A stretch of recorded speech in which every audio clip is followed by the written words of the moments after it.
Tant le président de la République a décidé qu'il souhaitait répartir les migrants dans différents villages et des communes rurales de notre pays. Pour être très clair, il y a un problème d'accueil des réfugiés réels. Réfugiés réels, ce sont des gens qui sont réellement persécutés et que la France se doit d'accueillir, puisque c'est notre tradition. On l'a vu avec un certain nombre de réfugiés ukrainiens qu'on avait du mal à loger et que des particuliers gentiment hébergeaient, puisque la force publique n'en était plus capable. Pourquoi? Parce qu'à côté, il y a des faux réfugiés qui viennent de pays qui ne sont pas en guerre et qui profitent de cette filière pour profiter de la générosité de la France. L'État n'arrive plus à gérer, et donc une fois encore, ce sont les maires des petites et moyennes communes qui vont devoir faire le travail que l'État ne peut pas faire.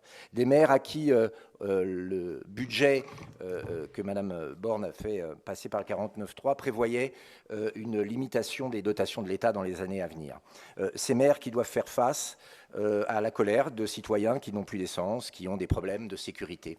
Et on va leur demander en plus de gérer l'accueil de migrants alors qu'il n'y a pas ni les infrastructures ni les budgets pour cela, au moment même d'ailleurs où un certain nombre de nos concitoyens, dans les mêmes villages, ont des problèmes pour être logés. Cette politique de mise des problèmes sous le tapis, de répartition des problèmes pour essayer de les faire oublier, notamment, disons-le, à l'arrivée des JO 2024, pour que le monde entier ne voit pas ce qui se passe en région parisienne, nous paraît être une attaque contre la paix et la sérénité dans les petites communes. Voilà pourquoi, Monsieur le Président, mes chers collègues, nous proposons ce vœu. Merci beaucoup.